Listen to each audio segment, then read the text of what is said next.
Mother एक full time home maker थी। 3 बहनों के बाद में मैं अकेला भाई हूं। 3 बहनें मेरी जो मेरे से बड़ी है उम्र में, और मेरा जो बचपन था बड़ा ही इजी, कोई भी प्रॉब्लम नहीं था, अच्छी तरह से गुजरा।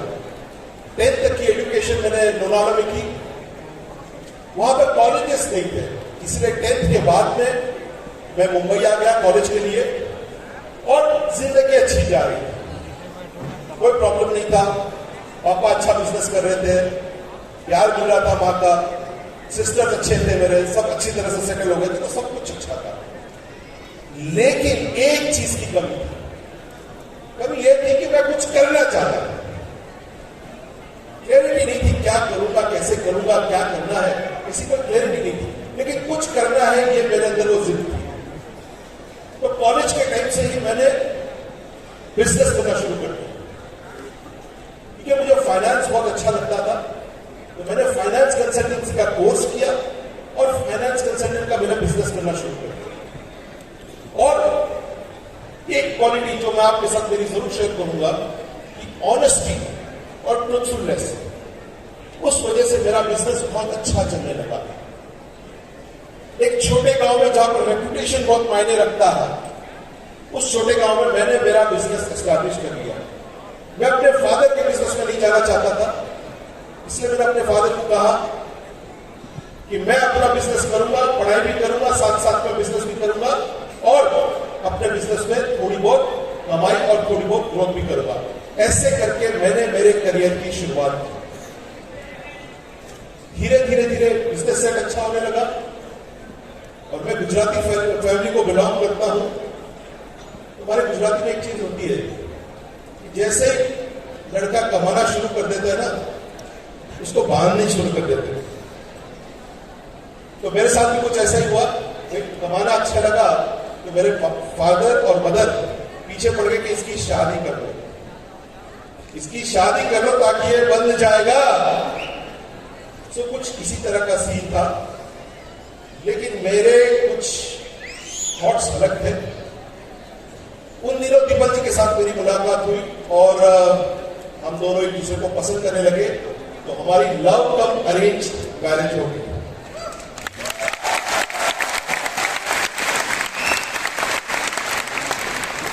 सो लाइफ एकदम सेट थी, लाइफ एकदम सेट थी। शादी भी उसी से हुई जिसी को पसंद करता था, पैसे भी अच्छे कमा रहा था, लाइफ एकदम सेट थी। मैं आपको एक सिर्फ रूटीन बताता हूं, मेरा रूटीन क्या था। सवेरे 10 बजे ऑफिस जाना, 10 से लेके 1 बजे तक काम करना। और छोटे शहरों में ऐसा ही होता है कि दोपहर का टाइम जो होता है ना, वो लंच टाइम होता है, तो 2-3 घंटे लोग अपने ऑफिस और दुकान बंद कर देते हैं। तो 1 से बज के 4 बजे तक हमारा लंच टाइम होता था, काफी बड़ा होता था लंच टाइम। और उसके बाद में 4 से लेके 8 बजे तक हम काम करते थे, और कोई टेंशन नहीं, बहुत पीसफुल लाइफ, सब कुछ अच्छे से जा रहा है, मजा आ रहा था। तो ऐसे कर करके करीबन 3-4 साल हो गए शादी के। उसके बाद में मेरे बेटे का जन्म हुआ। अब जब बेटे का जन्म होता है ना, तब अचानक से एक रिस्पॉन्सिबिलिटी आ जाती है। सही कह रहा हूं मैं? तो अचानक से हमारे पर भी एक रिस्पॉन्सिबिलिटी आ गई, और तब हमें ऐसा लगा कि अगर हमको अपने बेटे को बेस्ट लाइफ देना है, अगर कुछ उसको वाकई में अगर कुछ देना चाहते हैं, तो हम एक छोटे शहर में उसको रह के वो चीज नहीं दे पाएंगे जो वो डिजर्व करता है। मैं और दीपक जी कई बार सोचते थे कि क्या लाइफ है अपने बेटे को, क्या दे, क्योंकि पहला बच्चा हमेशा प्यारा होता है ना। यस और नो? जिसको हम पावर ऑफ 1 कहते हैं। पहला बच्चा, पहला बर्थडे, याद होता है ना, पहली गर्लफ्रेंड, और उससे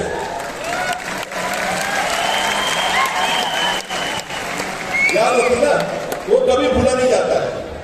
तो मेरे साथ भी कुछ ऐसा ही हुआ। गर्लफ्रेंड की बात नहीं कर रहा हूं मैं, पहला बेटा, हम लोग उसको दुनिया की सारी खुशियां देना चाहते थे। और मैं और दीपक अक्सर बैठ के ये सोचा करते थे क्या लाइफ देंगे हम उसको। हम दोनों एक दूसरे से बातें करते थे, और कई बार हम ये सोचते थे कि जब कुणाल बड़ा होगा, मेरे बेटे का नाम कुणाल है, कुणाल जब बड़ा होगा तो उसको ऐसी एक लाइफ दे कि एक कांच की बिल्डिंग होगी। देखो पावर ऑफ ड्रीम्स, आप जरा ध्यान से सुनिए, मैं आपको बाद में बताऊंगा कि पावर ऑफ ड्रीम्स क्या होता है। हम लोग ये सोचते थे कि हम उसको एक ऐसी बेहतरीन लाइफ दें कि जहां पर बड़ी कांच की बिल्डिंग है, टॉप फ्लोर के ऊपर उसका ऑफिस हो, बहुत ही सक्सेसफुल बिजनेस कर रहा है वो, और जब उस बिल्डिंग से जब नीचे उतरता है तो गाड़ियों की लाइन लगी होगी। वो डिसाइड करेगा कि आज मैंने ब्लू कलर का पैंट पहना है तो मैं आज ब्लू कलर की फरारी में जाऊंगा, या आज मैंने ब्लैक कलर का पैंट पहना है, या आज मैंने ब्लैक कलर का पैंट पहना है तो मैं ब्लैक कलर की मर्सिडीज में जाऊंगा, या आज मैंने येलो कलर का जीन्स पहना है तो येलो कलर की लैम्बोर्गिनी में जाऊंगा। हम ये लाइफ देना चाहते थे अपने बच्चे को, और कई बार हम लोग सोचते थे, आंखें बंद करके हम एक दूसरे से ये बातें किया करते थे, और जब आंखें खुलती थी तो क्या दिखाई देता था? मेरे पिताजी का एक स्कूटर था, पुरिया स्कूटर था, तो आंखें खोलते थे तो हमें क्या दिखाई देता था? वो स्कूटर दिखाई देता था।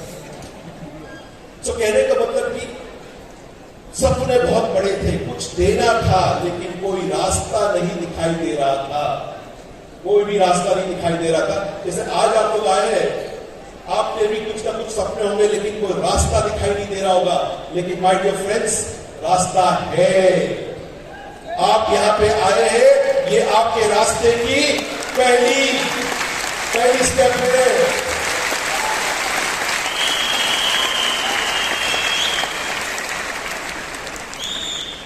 हमने डिसीजन ले लिया, मैंने और दीपक ने डिसीजन ले लिया कि अगर हम अपने बेटे को best of the best life देना चाहते हैं, best of the best education देना चाहते हैं, तो हमें कोई बड़े शहर में जाना पड़ेगा। 1996 में मैं मुंबई शिफ्ट हो गया।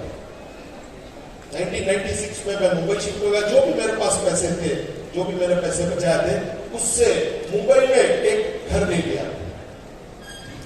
और अभी मैं 2 ऑफिस में काम किया करता था, एक लोनावला की ऑफिस थी मेरी और एक मुंबई की ऑफिस थी। रूटीन था मेरा कि 4 दिन मैं मुंबई रहता था, 3 दिन मैं लोनावला रहता था। ऐसे करके मैंने अपने फाइनेंस का बिजनेस भी मुंबई में सेट कर दिया। फिर से वही बात, सपने बड़े थे लेकिन रास्ता नहीं दिखाई दे रहा था। मैं जिस बिजनेस में था, उस बिजनेस में पैसा अच्छा था, लेकिन लाइफस्टाइल या बड़ा कह सकते हैं बड़े सपने के लिए वो बिजनेस स्टेबल नहीं था। क्या करें, हम अक्सर सोचा करते थे। और जब आप सोचते हैं किसी चीज के बारे में बार बार, तो ऊपर वाला आपको अपॉर्चुनिटी जरूर देता है।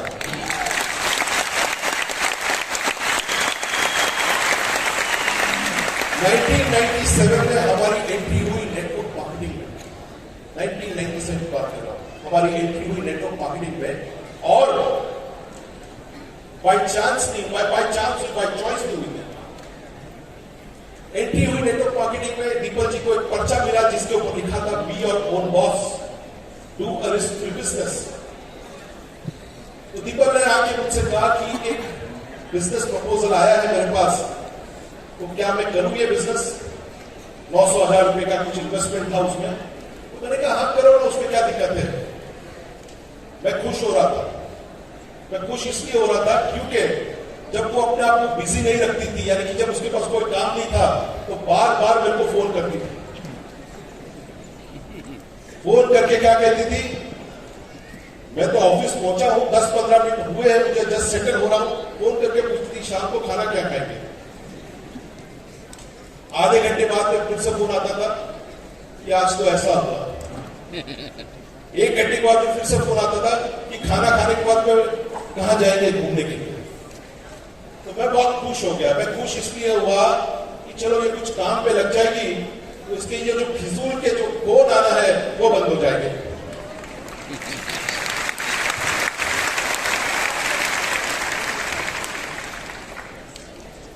उन्होंने पार्ट टाइम शुरू किया काम, थोड़ा बहुत काम कर रहे थे। क्या काम कर रहे थे मुझे मालूम नहीं था, बट मुझे अच्छा लग रहा था क्योंकि वो खुश थी, शी वॉज हैप्पी, अच्छा वक्त दे रही थी। और उसमें काम करते करते तीसरे महीने में, 3rd मंथ का उस नेटवर्क मार्केटिंग कंपनी से जो चेक आया वो 7,000 रुपए का है, 7,000 रुपीज।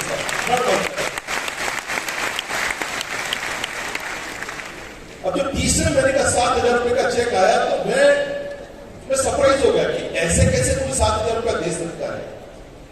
मैंने दीपक से कहा कि तुम क्या कर रहे हो? तो कह रही कि मैं कुछ प्रोडक्ट का प्रमोशन कर रही हूँ, ये कर रही हूँ, वो कर रही हूँ। तो मैंने कहा कि वो उसका कुछ किताब है तुम्हारे पास?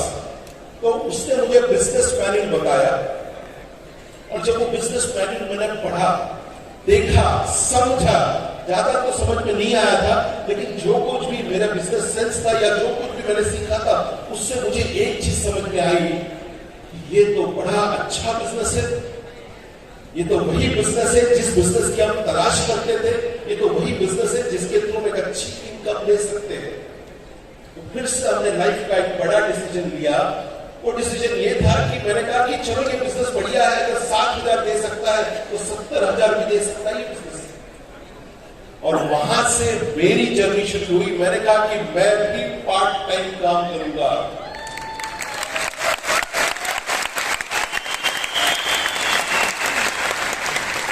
मेरा 3:30-4 बजे तक काम खत्म हो जाता था ऑफिस का। उसके बाद में जो कुछ भी समय मेरे पास जो मुझे मिलता था वो मैं इस बिजनेस को देने लगा। और धीरे धीरे धीरे धीरे मेरी टीम बिल्ड होने लगी। मुझे अच्छा लगने लगा, क्योंकि उन दिनों हमारे बहुत अच्छे ट्रेनर हुआ करते थे जो हम सबके फेवरेट थे। मेरे, सिद्धार्थ जी के, मिस्टर देव के, सुबैया के, हमारे फेवरेट ट्रेनर हुआ करते थे। और उनसे हमने बहुत कुछ सीखा। और वो इतनी अच्छी ट्रेनिंग दिया करते थे कि वो ट्रेनिंग हम बार बार उनकी ट्रेनिंग में जाना पसंद करते थे और हमारा डेवलपमेंट होता था। करीबन 13 महीने हो गए हमने उस बिजनेस को शुरू करते, और बिजनेस अच्छा जा रहा था। महीने के 15,000 20,000 तक की इनकम पहुंच गई थी। 1998 में उस बिजनेस से 1998 में हमें सबसे पहले विदेश जाने का मौका मिला। 1998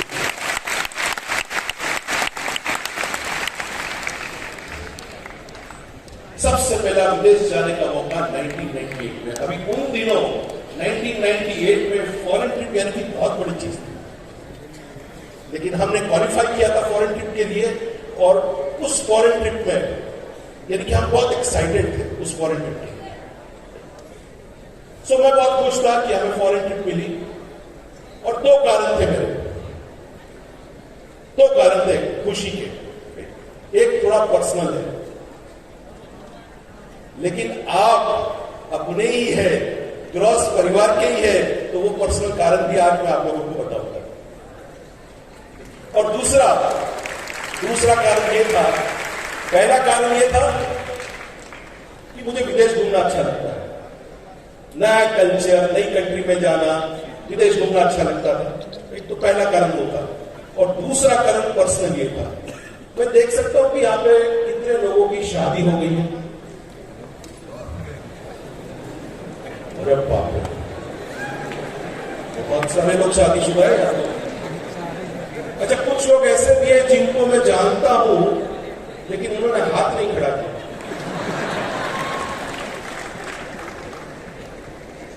अच्छा, कुछ ऐसे भी है जो ऐसा हाथ खड़ा करते, ऐसे टाइट। तो उनका क्या समझना है? उनको मुंबई की भाषा में MBA कहते हैं। MBA का फुल फॉर्म पता है आपको? Married but available. स्टेज से सब जानते हैं लोग। आज 24 साल ऐसे नहीं निकाले, हमें पता है कौन क्या करता है। तो फिर से देखना चाहूंगा कितने लोगों की शादी हो गई। अब सही हाथ उठे। तो दूसरा कारण, जैसे मैंने कहा, पर्सनल है। पर्सनल ये है कि मेरी भी शादी हो, ठीक है। पर्सनल कारण ये है कि शादी के बाद में एक होता है साला है ना, वो कहते हैं कि सारी खुदाई एक तरफ और जोरू का भाई एक तरफ। तो मेरा भी एक साला है। अब मेरा ये जो साला है, साला इतनी ब्रदर ही रहा, वो साला नहीं है। मेरा जो साला है वो उन दिनों जापान रहा करता था और वो अक्सर काम के लिए मुंबई आया करता था। हर महीने 2 महीने में मुंबई आता था। 15 दिन रहता था और 15 दिन के बाद में फिर चला जाता था, और साथ में इसका ये आना जाना चला रहता था। तो जब भी आता था तो फोन करता था, जीजा जी आप मेरे को एयरपोर्ट लेना। बड़े खुश होते थे। मैं और डिम्पल जी एयरपोर्ट लेने जाते थे, क्योंकि एज हमारी ऑलमोस्ट कोई ज्यादा फर्क नहीं है एज के अंदर, तो बड़ा खुश होता था। वो भी एक्साइटेड होता था इंडिया आता है। और उसके बाद में 15 दिन अपना काम करता था और फिर कहता था, जीजा जी आप मेरे को एयरपोर्ट ड्रॉप करने हैं। अब जब ड्रॉप करने की बारी आती है ना, तब बड़ा दुख होता है। दुख इसलिए होता था कि जब भी हम उसको ड्रॉप करने चले जाते थे ना, एयरपोर्ट के ऊपर एक कांच का शीशा होता है ना, दिल्ली एयरपोर्ट में है, एक कांच का शीशा होता है और उसके सामने एक सिक्योरिटी गार्ड खड़ा रहता है। अब इस शीशे के उस तरफ वही लोग जा सकते थे जिनके पास वीजा होता है, जिनके पास पासपोर्ट होता है और जिनके पास टिकट होता है। तो ये जो मेरा ब्रदर इन लॉ था, ये बड़ा जब उस शीशे के उस तरफ जाता था तो बड़ी स्माइल से जाता था और हमें बड़ी स्माइल से टाटा बाय बाय कहता था। बड़ा स्माइल देके टाटा बाय बाय कहता। तो वो जो स्माइल देता था वो इधर बहुत लगता है, चुभता है ना दिल पे, कभी कभी कोई चीज चुभती है ना, तो वो दिल के ऊपर बहुत चुभती थी।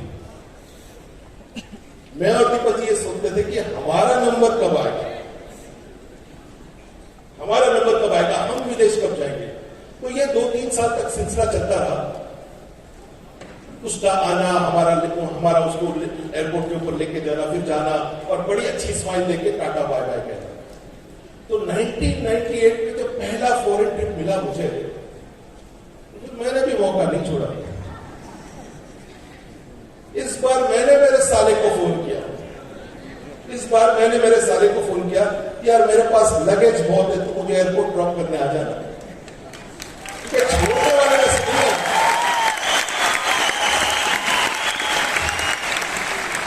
और इस बार सीन कुछ उल्टा था। शीशे के उस बाजू मैं और दीपक जी थे, क्योंकि हमें फॉरेन ट्रिप मिला था और हमारे पास पासपोर्ट था, हमारे पास वीजा था और हमारे पास टिकट था। उसके अंदाज के स्माइल, उसी के अंदाज में मैं अंदर था और उसी स्माइल के साथ मैंने उसको टाटा बाय बाय कहा।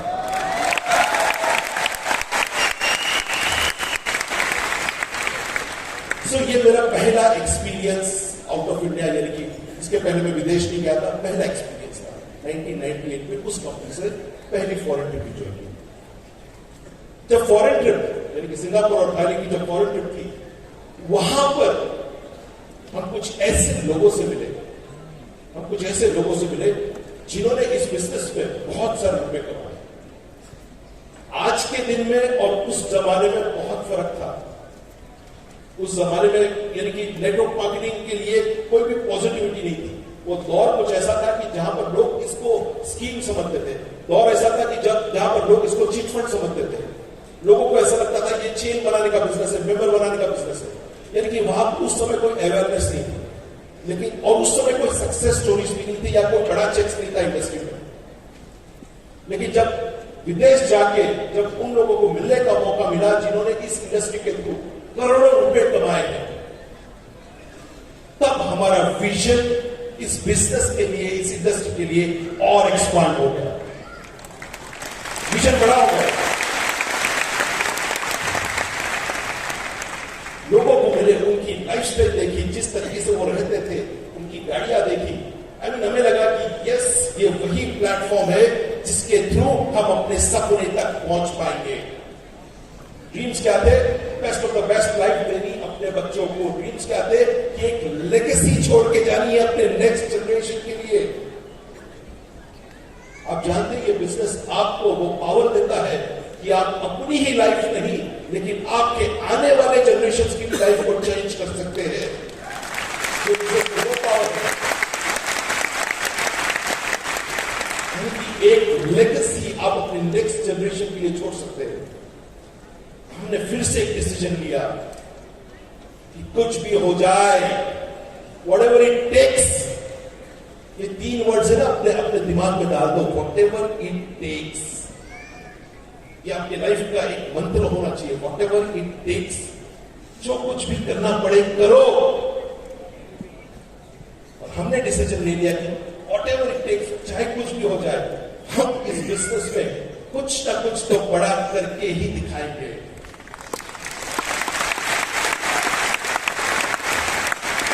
और वो दिन से लेके आज तक वो आग अंदर लगती है ना,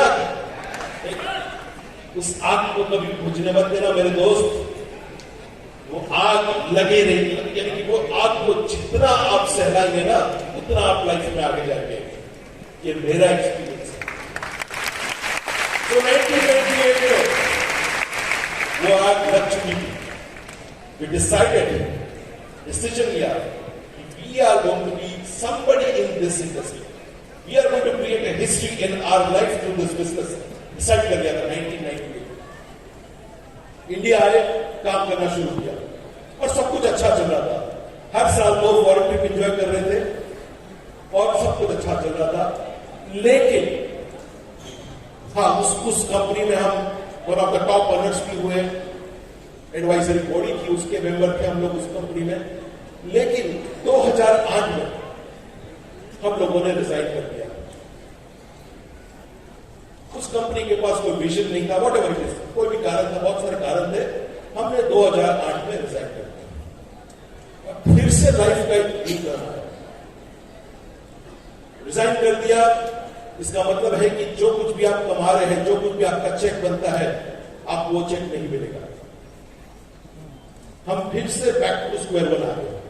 2-3 महीने निकल गए, जो भी मेरे पास सेविंग्स थी, जो कुछ भी था, उससे मेरा घर तो चल रहा था, लेकिन हालात बहुत ही खराब हो गए।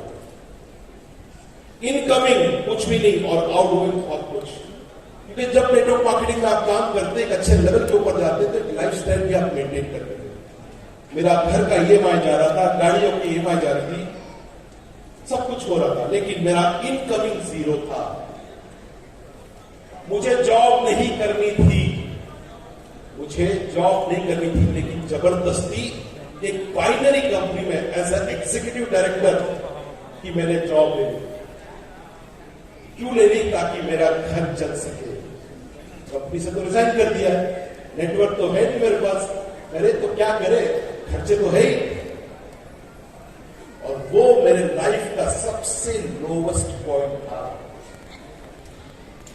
बाइनरी कंपनी का जब सॉफ्टवेयर देखा, मैंने देखा कि जिस तरह से काम हो रहा है, 500 रुपए की चीज हम 7,500 रुपए में बेच रहे थे, लोगों को बेवकूफ बना रहे थे। एक इंडक्शन कुकर, उस कंपनी की बात करता हूं, एक इंडक्शन कुकर था हमारे पास जो हम चाइना से इंपोर्ट करते थे, 350 रुपए में आता था, 350 रुपए में आता था, 7,500 में बेचते थे और बाइनरी पेयर बोनस लोगों को देते थे। और वो जो चाइना की कंपनी है, गारंटी देती थी। किस चीज की गारंटी? 3 महीने के बाद में ये नहीं चलेगा।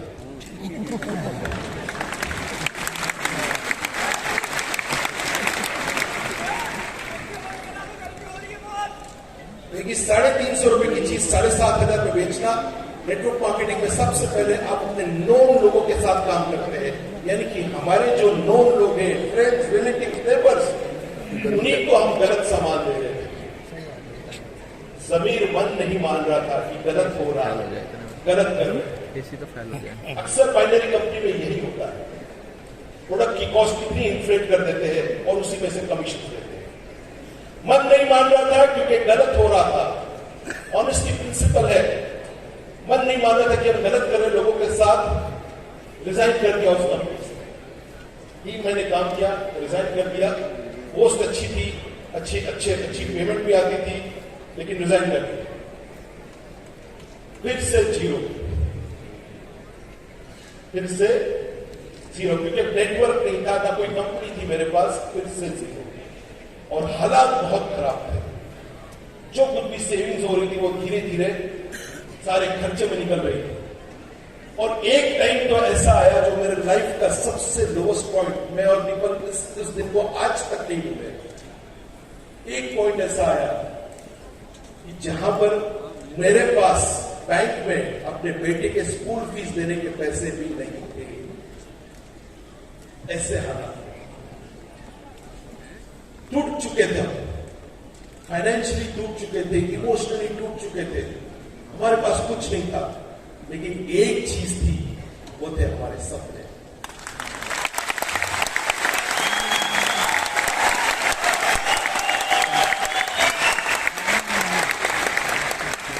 मुझे याद है शुक्रवार का दिन था,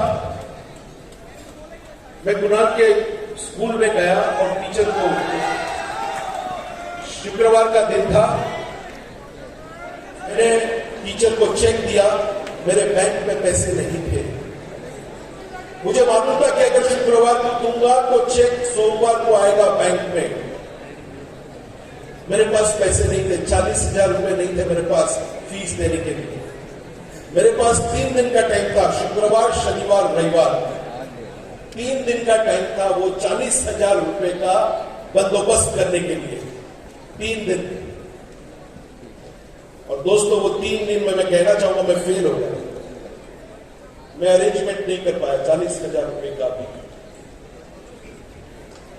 नहीं कर पाया अरेंजमेंट, क्योंकि कुछ था ही नहीं मेरे पास। जो भी इन्वेस्टमेंट थे वो सब कुछ मैंने बिजनेस में लॉस किया था, बहुत कुछ हुआ था बीच में, सो मेरे पास कुछ भी नहीं था। 40,000 रुपया भी मैं अरेंज नहीं कर पाया।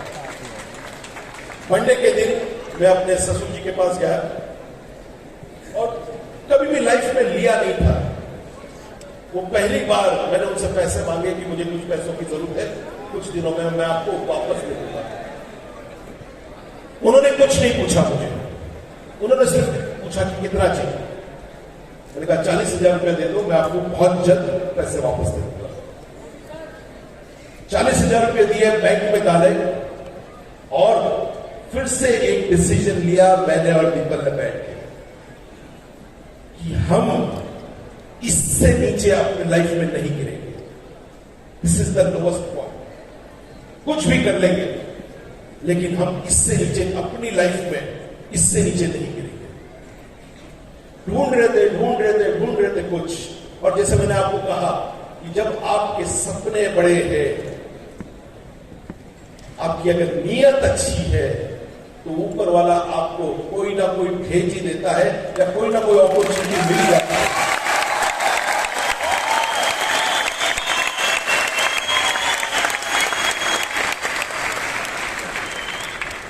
सिद्धार्थ, चंचल, हम लोग पहले पुरानी कंपनी में साथ में थे, मैं उनको जानता था। 2009 में इनकी फ्लाइट हो गई मिस। ये भुवनेश्वर से जा रहे थे चेन्नई और मुंबई उनका हॉल्ट था और कुछ फ्लाइट कैंसिल हो गई या जो भी है, तो सिद्धार्थ का फोन आया कि नीलेश जी मैं आता हूं, दीपल जी आता हूं मैं आपके घर पे। हम अच्छे दोस्त थे, हम जानते थे एक दूसरे को। और 2009 में सिद्धार्थ अराउंड 3-3.5 लाख रुपए का मेरा चेक है। तो मैं बहुत सरप्राइज हो गया कि पुरानी कंपनी में हमारा हाईएस्ट चेक, हम दोनों और सेम लेवल पे थे, हम लोगों का हाईएस्ट चेक 1.25 लाख रुपए से ज्यादा नहीं था। पुरानी कंपनी का जो चेक था, पुरानी कंपनी में जो हमारे चेक थे वो 1.25 लाख रुपए से ऊपर नहीं था।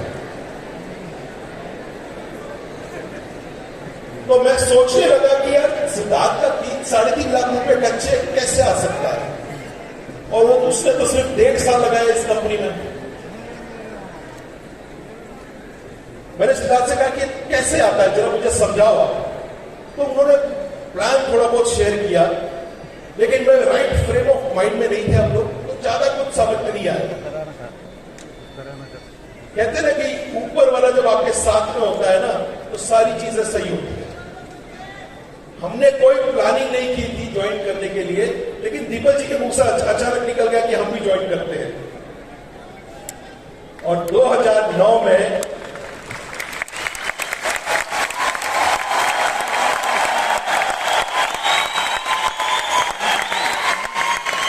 कोई प्लानिंग नहीं थी, कुछ भी नहीं थी।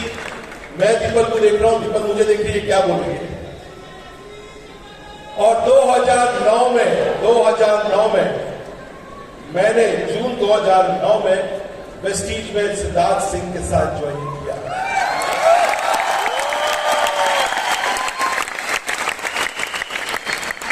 फिर से लाइफ का एक टर्निंग पॉइंट। अब बिजनेस नया था क्योंकि हम लोग 2 साल सिस्टम से बाहर हो चुके थे, बेसिक समय पता था, लेकिन कैसे करें काम कुछ पता नहीं चल रहा था। काम क्या किया मेरा पहला टारगेट था कि मैं किसी भी तरह व्हाटएवर इट टेक्स, कुछ भी होके मैंने टारगेट किया कि मैं 1 लाख रुपए की इनकम तक पहुंचूं।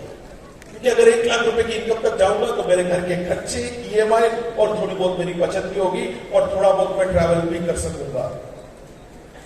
यही सोच के साथ जून महीने में ज्वाइन किया मैंने, जुलाई से ट्रैवल करना शुरू किया और पहले ही महीने 23 दिन घर के बाहर रहा, 23 डेज।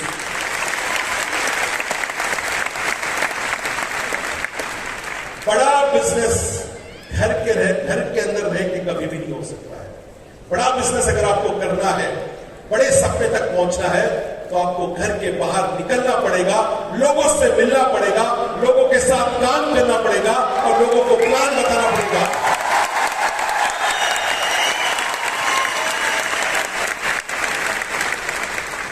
मेरा दिमाग पूरी तरह से, यानी कि दिमाग काम करना बंद कर दिया था। मेरे अंदर एक आग थी कि कैसे मैं 1 लाख रुपए की इनकम तक पहुंचूं, और मैं कह सकते कि मैं बिल्कुल पागल हो गया था। मैंने उन दिनों इतने लोगों को प्लान बताया कि मुझे खुद आज लग रहा है कि मैं कैसे मैनेज करता था। दिन के 4 प्लान, 5 प्लान, 8 प्लान, 12 प्लान, मैं बिंदास लोगों से मिलता था, कभी भी प्री जज नहीं कर रहा था और मैंने प्लान बताना शुरू किया। धीरे धीरे टीम डेवलप होने लगी। पहला मंथ, दूसरे मंथ 23 दिन घर के बाहर, उसके बाद में तीसरे मंथ में भी 15 दिन घर के बाहर। और काम क्या किया मैंने काम कुछ इस तरह से किया। सबसे पहले लिस्ट बनाई इन लोगों की, जो लोग इस इंडस्ट्री को जानते हैं, उन लोगों की लिस्ट बनाई। और प्री जज नहीं किया मैंने, सोचा नहीं, मैं जाता था उनको प्लान बताने के लिए। सिक्किम जानते हो?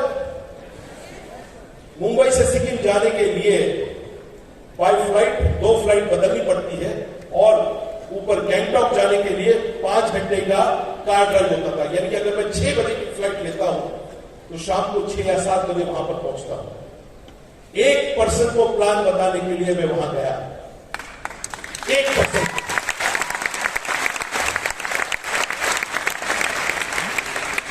वही नहीं, 1 पर्सन को प्लान बताने के लिए मैं नेपाल भी गया। सोचा नहीं कितना खर्चा होगा, क्या होगा। मैनेज करते ना, सब कुछ करते कि नहीं मैनेज। जब आपकी डिजायर जब स्ट्रांग होती है, जब अंदर आग लगती है ना, तो सब कुछ मैनेज भी हो जाता है। होता है या नहीं होता है? एक छोटा एग्जांपल देता हूं। एक बॉयफ्रेंड गर्लफ्रेंड की बात करते हैं। लोग जब बॉयफ्रेंड गर्लफ्रेंड की बात होती है ना, बड़े खुश हो जाते हैं। जब इनिशियल पार्ट, जब जैसी एक दूसरे की पहचान होती है, ठीक है, धीरे धीरे एक दूसरे को जानने लगते हैं। मुझे बताओ ना, तब अगर वो गर्लफ्रेंड बालकनी में खड़ी रहती है और आप नीचे धूप में उसका इंतजार करते हैं, तब वो धूप लगती है आपको? सच बताओ, लगती है धूप? गर्मी लगती है? नहीं लगती है ना। क्यों? क्योंकि आपकी डिजायर उतनी स्ट्रांग है। प्यास लगती है? नहीं लगती। भूख लगती है? सच बताओ। कभी दर्द होता है, पैर दुखते हैं? क्यों? क्योंकि आपकी डिजायर उतनी स्ट्रांग थी कि भाई कुछ भी हो जाए। वो पता है कि 5 बजे गर्लफ्रेंड बालकनी में आएंगी, आप 3 बजे से खड़े हो जाते हैं।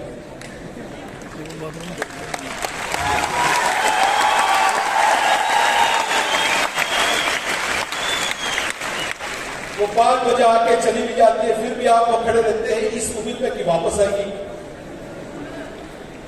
और 1-2 घंटा रुक जाते हैं, तब ना आपको प्यास लगती है, ना आपको धूप लगती है, ना गर्मी लगती है, ना पैर दुखते हैं, ना कुछ होता है।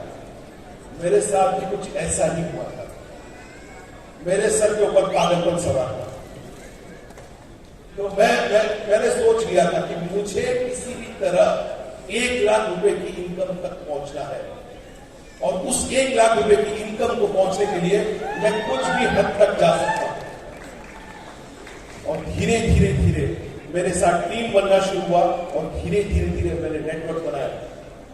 मेरा काम एक ही था, मैं लोगों को प्लान बताता था और इस इंडस्ट्री का बड़ा पिक्चर बताता था। मैंने एक चीज सीखी सिद्धार्थ से, उसने मुझे एक चीज बताई थी कि आप अपने डाउनलाइन के साथ उस हद तक काम करो जहां पर आप उसको पॉइंट ऑफ नो रिटर्न तक लेके जाते हैं। पॉइंट ऑफ नो रिटर्न का मतलब है जहां से वो सोचे नहीं वापस आने के लिए, तब तक आप उसके साथ काम करो। और एक बार अगर आप उसको पॉइंट ऑफ नो रिटर्न तक लेके जाएंगे, आपका वो ग्रुप सेटल हो जाएगा। मैंने इसी मंत्र को पकड़ा। ये जो अपलाइंस होते हैं ना, इनको आप ये मत कीजिए, डिसरिस्पेक्ट मत कीजिए, या इनको आप अंडर एस्टिमेट मत कीजिए। इनके साथ जब रहेंगे, सक्सेसफुल अपलाइन की बात कर रहा हूं, इनके साथ जब आप रहेंगे, इनके साथ जब आप काम करेंगे, तो आपको कोई ना कोई ऐसा मंत्र वो दे देंगे जो आपका लाइफ लॉन्ग मंत्र बन जाता है। मेरे को मंत्र ये मिला, पॉइंट ऑफ नो रिटर्न। कई बार मैंने मीटिंग में कहा, लेकिन ये चीज यहां पर बैठ गई कि उस हद तक काम करो। मैंने काम करना शुरू किया, लोगों के साथ रिलेशनशिप बनाया, लोगों के साथ टीम वर्क में काम किया। कभी सोचा नहीं कि ट्रैवल करना पड़े या कुछ करना पड़े। मैं बस एक ही पागलपन था कि लाख रुपए की इनकम पे जाना है। 5वें महीने में मेरा चेक 98,000 रुपीज का आया बिजनेस से।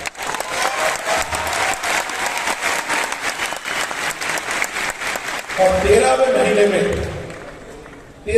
में मेरे परिवार में और एक एडिशन हुआ। यानी कि एडिशन का मतलब है ये, आप कुछ गलत मत समझिए, ये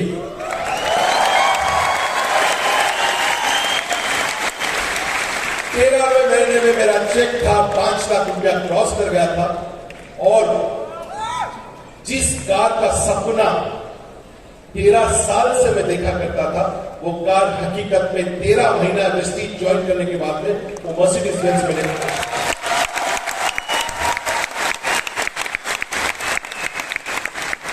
बहुत खुश थे कि जब मर्सिडीज के अंदर आप बैठते हैं ना, एक मजा ही कुछ और होता है। वो जो उसका लोगो का जो पावर है ना, वो पावर जो आप जब आप गाड़ी लेंगे ना, तभी आप उसको फील कर पाएंगे। और मैं तो जहां तक मुझे लगता है कि यहां पर बैठा हुआ हर कोई शख्स ये लाइफ और ये लाइफस्टाइल डिजर्व करता है।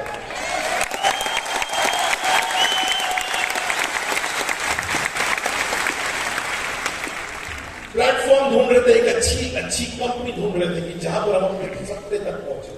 और यहां पर रुके नहीं हम, उसके बाद 1 by 1 अचीवमेंट करते गए और ढेर सारी फॉरेन ट्रिप ली हमने। मेरा पहला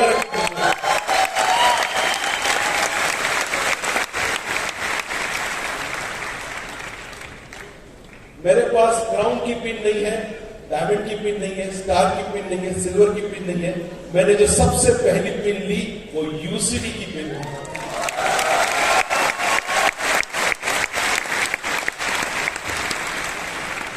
स्पीड और पागलपन जब तक आप अपने अंदर नहीं लाएंगे, तो ये बिजनेस आपके लिए चलेगा, लोकल ट्रेन जैसा चलेगा। सिल्वर, कभी ब्रॉन्ज, सिल्वर, ब्रॉन्ज, कोई अच्छा मिल गया गोल्ड, फिर ब्रॉन्ज, वो स्पीड नहीं पकड़ पाएंगे। पहला ही मैंने जो रिकग्निशन वो यूसीडी का लिया, उसके बाद मैं कई फॉरेन ट्रिप एंजॉय की। अब मैं मेरे सालों को फोन नहीं करता, क्योंकि उसको पता है कि अब तो हालात ये हो गए कि हर महीने फॉरेन ट्रिप, कंपनी से बिजनेसेस लॉन्च हो रहे हैं, उसके अलावा पर्सनल ट्रिप, यानी कि हर महीने विदेश जाने का मौका मिलता है। मेरा पहला ट्रिप जो था वेस्टिज से मैंने लिया, वो ताशकंद रशिया का था। उसके बाद में दूसरा ट्रिप रॉयल कैरेबियन क्रूज में हम गए थे। 14 फ्लोर की शिप थी और उस क्रूज के अंदर हमने खूब एंजॉय किया। Third trip, Switzerland and Austria.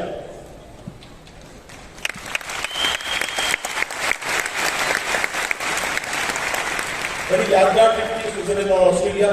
Fourth trip, Bangkok, 65 downlines के साथ में, अकेला नहीं गया, 65 डाउनलाइन के साथ बैंकॉक।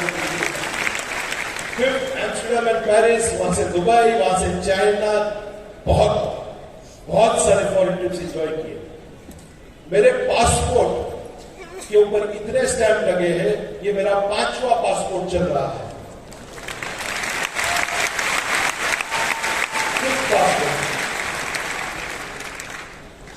ये कुछ क्रूज के फोटो है, क्रूज के ऊपर एंजॉय किया। ये सारे अपलाइंस डाउनलाइंस के साथ में यहां पर क्रूज के ऊपर थे। ये फोटो है 2011 की। उसके बाद में क्रूज की और एक फोटोग्राफ है। उसके बाद में ये हमारी बड़ी एक इंटरेस्टिंग ट्रिप थी। यहां पर अर्पणा जी भी साथ में थी, सिद्धार्थ भाई भी साथ में थे, कि हमने एम्स्टर्डम से शुरू किया। एक ही दिन में सवेरे का ब्रेकफास्ट हमने हॉलैंड में किया। एक ही दिन की बात कर रहा हूं, सवेरे का ब्रेकफास्ट इन हॉलैंड, लंच हमने ब्रुसेल्स, अलग कंट्री है, लंच हमने ब्रुसेल्स में किया, और डिनर हमने romantic city, romantic country, dinner हमने पेरिस में किया।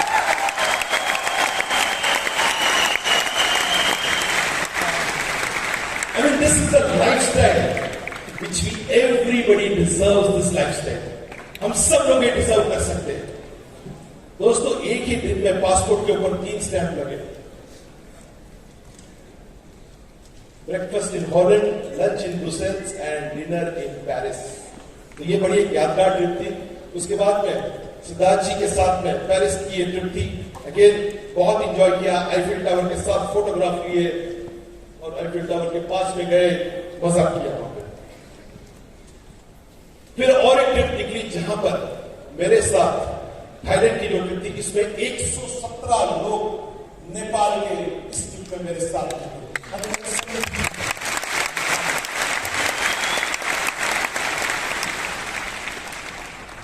फिर ये थी टॉप ऑफ यूरोप। यूरोप का एक पहाड़ है जिसको युमफ्रोग कहते हैं। ये सबसे ऊंचा पहाड़ है। बहुत सारे फिल्मों की शूटिंग भी वहां पर होती है, लेकिन शूटिंग देखना और एक्चुअल जाना, इसका मजा ही कुछ और है। तो ये टॉप ऑफ यूरोप की फोटोग्राफ है। आई थिंक सो 3571, यानी कि 11,782 फीट।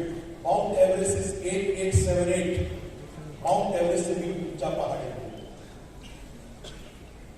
11,000 फीट के ऊपर ये फोटोग्राफ ली थी। उसके बाद में प्रेस्टीज की ट्रिप तो लेते ही थे, लेकिन हम पर्सनल ट्रिप, क्योंकि क्या होता है कि जब आप पैसा कमाते हैं और जब आप एक अच्छे माइंडसेट के अंदर आते हैं, तो आपको पैसे को बनाने के लिए थोड़ा पैसा स्पेंड भी करना पड़ता है। तो ये भी हमने कई बार पर्सनल ट्रिप किए, ऑस्ट्रिया गए, यूरोप गए। और एक ट्रिप हमारे लिए बहुत यादगार थी, वो थी पेरिस की ट्रिप। मैंने अपने फैमिली के साथ, यानी कि मैं, दीपक और कुणाल, हम लोग करीबन 20 दिन, 20 डेज हमने पूरा इटली टूर किया। इटली का पूरा टूर। और ये एक शाम थी जहां पर वेनिस में हमने गोंडोला राइड, तो बच्चन साहब का एक गाना है ना, 2 लफ्जों की कहानी, वो वहीं पे शूट किया था, गोंडोला राइड में थे। उसके बाद में ये वेकेशन मैंने मेरे बेटे कुणाल के साथ किया। So these are times which you enjoy with your family. और क्या होता है कि जब भी फॉरेन ट्रिप जाते हैं तो सपने और बड़े हो जाते हैं।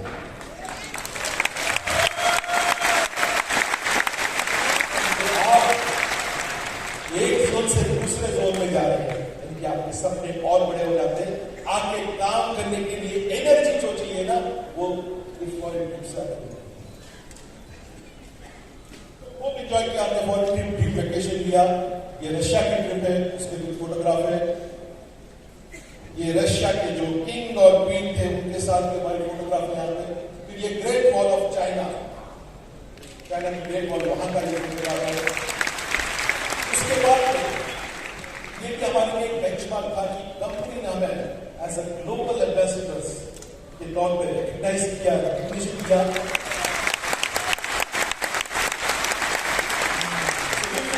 चलो कुछ अचीवमेंट किया है ऐसा लग रहा है। तो ये है उसकी फोटोग्राफ है। उसके बाद में ये दूसरी मर्सिडीज भगवान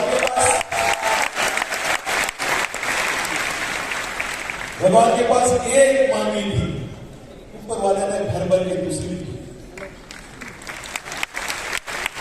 ये दूसरी मर्सिडीज अगर मैंने कमल क्रॉस की थी। उसके बाद में ये मेरा वीकेंड होम मैंने बनाया है।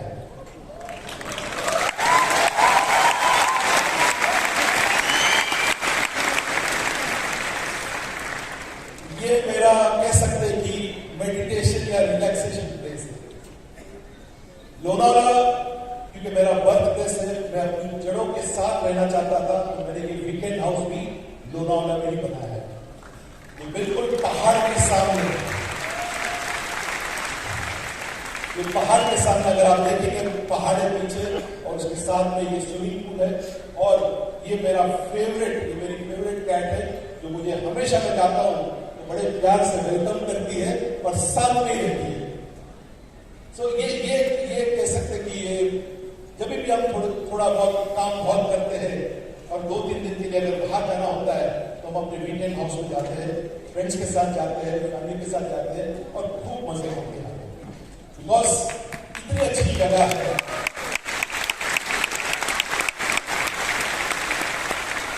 और अगर आपने लाइफ में पैसे कमाए हैं तो उस पैसों को उसका भोग करना भी हमें आना चाहिए, उसको स्पेंड करने भी आना चाहिए।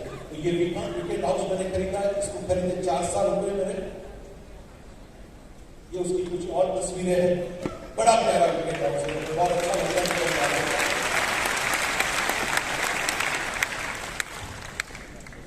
उसके बाद में मैंने वेस्टीज के पैसे से ही गोवा मुझे बहुत अच्छा लगता है हमेशा। तो बार बार जाना और होटल में क्यों रहना।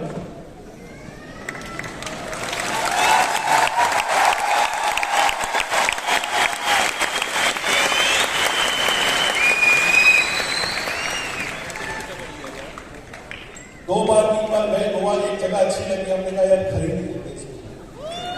गोवा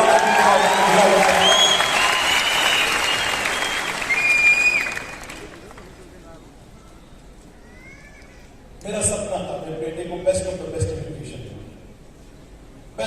एजुकेशन हम देना चाहते थे।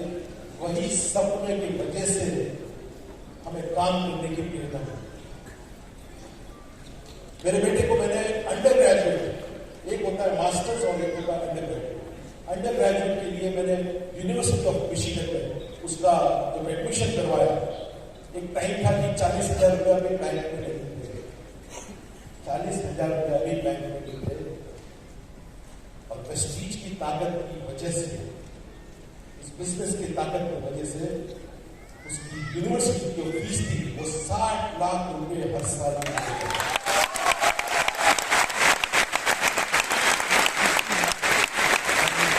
साल का उसका खर्चा अराउंड 60 लाख रुपीज का होता था यूनिवर्सिटी। मैंने उसको वहां पर पढ़ाया और उसको भी पढ़ना था, इसलिए उसने पढ़ाई की वहां पे। और मास्टर्स के लिए ये यूनिवर्सिटी थी और मास्टर्स के लिए उसका ग्रेजुएशन हुआ। और मास्टर्स के लिए उसने अपनी मास्टर्स तो की वो कोलंबिया यूनिवर्सिटी से की, जो वर्ल्ड की टॉप 5 यूनिवर्सिटी में आता है। वर्ल्ड की टॉप 5 यूनिवर्सिटी में आता है कोलंबिया यूनिवर्सिटी। वहां से उसने मास्टर्स किया।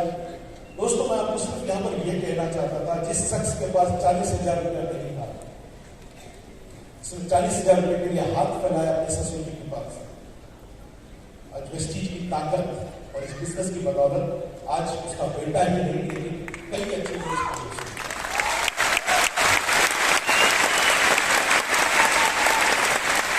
यहाँ पर जितने भी लोग बैठे ना, मैं आपको यही मैसेज देना चाहूंगा कि इस बिजनेस को अंडर एस्टिमेट मत कीजिए।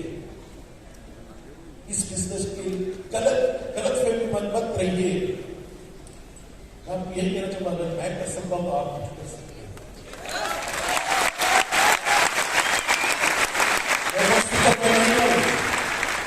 मैं कोई बड़ा रॉकस्टार नहीं हूं, मेरी पर्सनल भी आपके जैसी है, अगर मैं कर सकता हूं तो डेफिनेटली आप भी कर सकते हैं।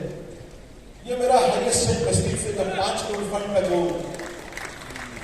5 करोड़ फंड कंपनी ने अनाउंस किया था आज से 4 साल पहले, तो अराउंड 61 लाख रुपीज का चेक मैंने प्रेस्टीज से दिया कभी। और IDs Indian direct selling association में भी हमें सम्मानित किया है, ये उसकी फोटो है। प्रेस्टीज के लीडरशिप सीरीज वाले, इसके लिए भी कंपनी ने हम दोनों को चुना और बाकी के एम्बेसडर्स को भी चुना ये लीडरशिप सीरीज बनाने के लिए। और दूसरी खास बात जो आज शेयर करना चाहूंगा वो ये है लेटेस्ट अचीवमेंट।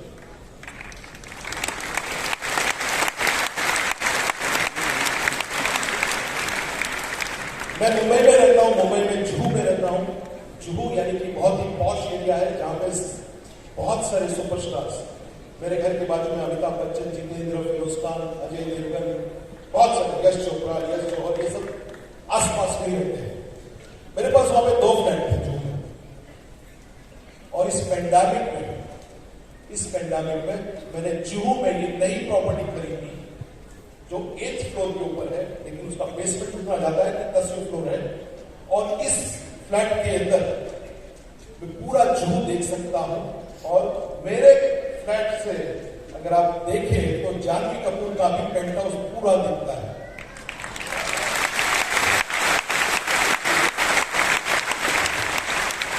पैंडेमिक में जहां पर लोगों के बिजनेस बंद हो गए, पैंडेमिक में जहां पर लोगों के पास काम नहीं है, पैंडेमिक में जहां पर लोगों की स्थिति खराब हो गई है, वहां पर एक प्रेस्टीज का डिस्ट्रीब्यूटर 15 करोड़ रुपए की प्रॉपर्टी लेता है।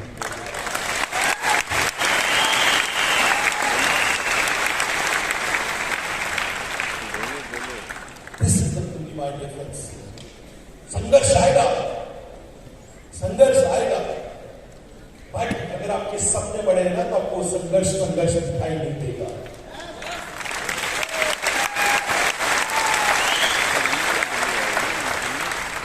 मैंने और एक ड्रीम बनाया, मैं अपना और एक फार्म हाउस बनाना चाहता हूं जिसके अंदर सब कुछ होगा, लेटेस्ट से लेटेस्ट फैसिलिटीज।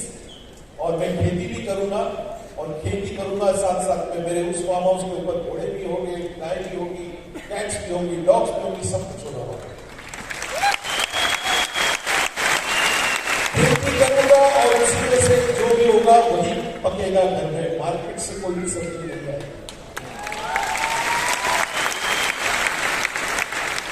एक सप्ताह ये भी है कि वेस्टी से कम हर मंथली 1 करोड़ रुपए का तो चेक देना ही है। और उसके लिए whatever it takes ready. ये सोशल लाइफ में ये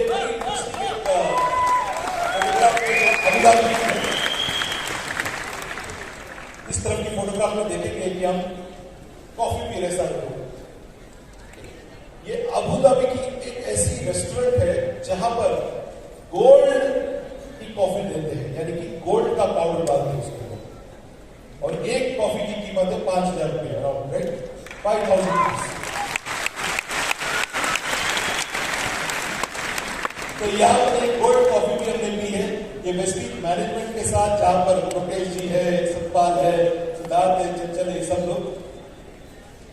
एक्चुअली जब पार्टी खत्म होती है ना तब हमारी पार्टी शुरू होती है।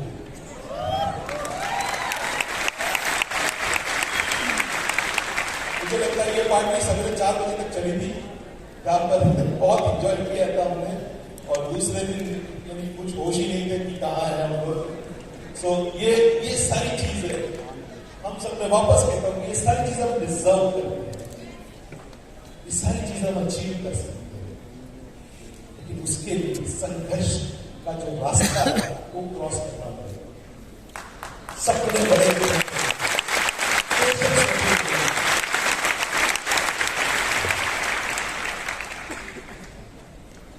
मैंने मेरा इंटरनेशनल बिजनेस इंडिया तक ही नहीं रखा। इंटरनेशनल बिजनेस में मैंने नेपाल में टीम बनाया, दुबई में बनाया टीम, मैंने अपना बिजनेस बांग्लादेश में बनाया, घाना में बनाया, उसके बाद में घाना से भी अफ्रीकन कंट्रीज और करेंगे, और फिलीपींस में भी मैंने टीम बना दी है।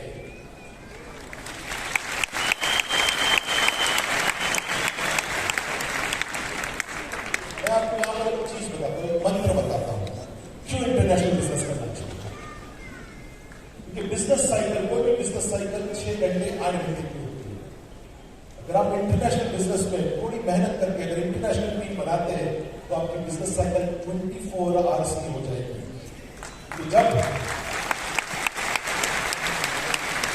जब यहां पर रात होती है तो वहां पर दिन होता है।